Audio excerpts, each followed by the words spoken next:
So one of the problems which stops us from expanding our growth is limiting beliefs. Beliefs like I am not good enough, or I can't study, or I hate maths, I can never understand, or things like I can't memorize, studying is not for me, or comparing your friend or somebody else in the classroom or somewhere, he or she is born with talents, not like me. So you compare them with yourself, saying that they are different. And you also say studying is difficult. So these limiting beliefs are what are the mental program which is running in you constantly.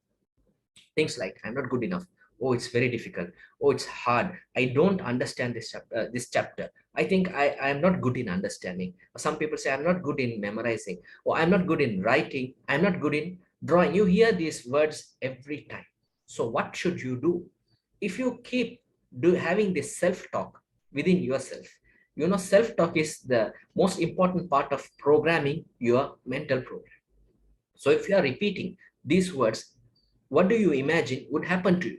End of the day, you are going to say, you're saying your software that I am not good at studies. So will you become good in studies? You will never become good in your studies, because you are programming with the words, I am not good enough, I can't study, I hate maths, I can never understand. Okay. The worst part of it is when you say emotions, negative emotions. Okay. When you say words with negative words, you use a lot of emotion, especially frustration, hate, fear. When you say I'm not good enough, just imagine the emotion that you put in it. Okay. So when you take your brain or your mind, it has two parts.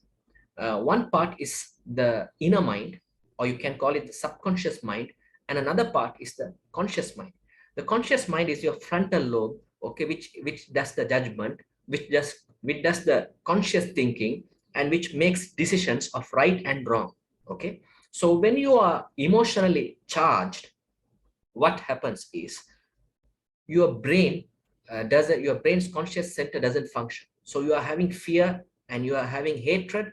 So the program what you're talking to yourself will get installed into your mental software. Okay. This is what we have been repeatedly doing in our lives. Whenever we fail an exam, you say, oh, I'm not good enough, or somebody blame us, oh, you're not good enough to study, so we believe it. So when they say that to us, we feel guilty. So the emotion of guilt comes and it shut down the conscious brain, and then the emotion gets installed into the subconscious brain. The subconscious brain doesn't understand language, it understands pictures, and also it understands words with emotions. This is only what the subconscious brain understands. So most of the time when you are feeling guilty, or when you are afraid, or when you are frustrated, you say to yourself words that get installed into your subconscious mind, and you do it repeatedly every moment, so that it is hardly programmed in you. So how do you come out of this? One of the way to come out of this is to negate the belief. So whenever a thought pops out, or somebody say to you a negative saying, for example, if they say you are not good in maths, don't accept it. Immediately say, no, I'm good in maths. I'm good in maths. Or if somebody say you can't memorize, you just say, no, I can memorize. Okay. Or if you do a self-talk, oh, I'm not good in studies, replace it and say, oh, I'm good in studies. Now there's a problem by saying positive wording. You're not studying, and how can you say I'm good in studying? You're not good in memorizing, how can I say I'm good in memorizing? Is it possible to say something which is not true? But if you go deep into this statement, there is a light bulb moment. What is that? These are called affirmations. When you say words that are positive, okay, which are the opposite of the limiting belief. For example, I am not good enough, you can change it as I am good enough. I can't study, you change it as I can study. For the subject as I hate maths, you can change it as I love maths. I can never understand, you change it as I understand very well. Okay, so now you get the question, okay, I'm actually not really good in studies. Then how come I can say that I am good in maths, or I am good in such and such subject? Okay. Do you remember the hardware part which we talked about? that you have all the capacity, you have the storage, you have the random access memory, you have the processor. So you have the capacity. But the problem is what? Only your program. So does it mean that you can't memorize? No, you can memorize. You have a large, massive storage that you can't even imagine. Believe me that the brain is the fastest and the most complex thing that is ever available. Any computer cannot replace it. It's not possible to replace the brain with a computer. Just imagine, each one of us, every one of us has that capacity. So you are good enough to study, you are able to do maths, you are able to understand, you are able to memorize, you are able to study, you have the talents, the hardware is with you. Studying is easy, but you are in the process of it. You are in a journey towards it. You are in a journey to improve your memorization. You are in a journey to improve your studies. You are in a journey to improve your love for maths. When you have negative emotions, when you study, it actually affects you. Some kind of stress is good, but more stress, negative stress is not good. When you have a negative emotion, your cognitive skills get blocked, your thinking skills get blocked. And then what happens? You can't reason or learn. You are in a fight or freeze or flight zone. What is fight, freeze, or flight zone? Every human being as well as animals, they have this response when they are threatened. Okay, think of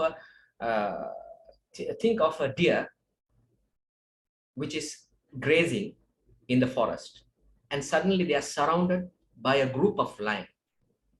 This deer suddenly gets into an area where its conscious mind stops making decisions. So it has to do only three things. Either it has to fight, or it has to flight, run away, or it freezes. So this state, is it healthy? It's not a healthy state. It brings a lot of diseases. So most of us are in this state when we are in a classroom. We hate the subject, we are in a bad situation, the stress levels are increasing, the cortisol is increased, the cortisol hormone is increasing, which is shutting down our reasoning capability. That's why you would see children, when they are threatened to answer a question, they can't answer because their logical brain has stopped. They are in fear, they are confused.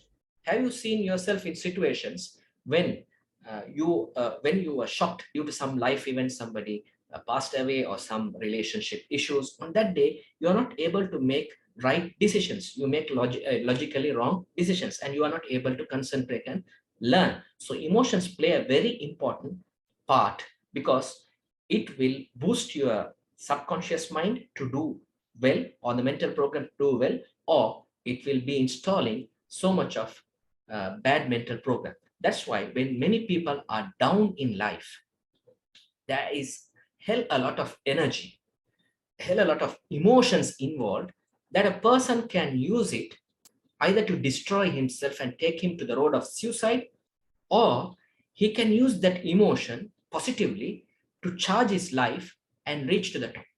How many of the people that we have seen in our lives, that they have changed their life because something big happened in their life? They went into a deep emotional emotional shock, which transformed their life for good. So this is where the subconscious mind comes to play. When you are in shock, when you are in a life situation where you lost a close one, or you have a big issue in your relationship, you lost in a relationship, at this moment, your emotions can turn either to good or worse. So if it turns to worse, that means your emotional programming is getting corrupted. Or if you turn it for good, your emotional programming is moving towards success. So your conscious brain is shut, and all those good emotions, all those energy gets into your subconscious mind. It changes the program on the spot. It changes the program at that moment itself. Okay, that's called instant programming, where your old programs is deleted at once and your new program is installed immediately.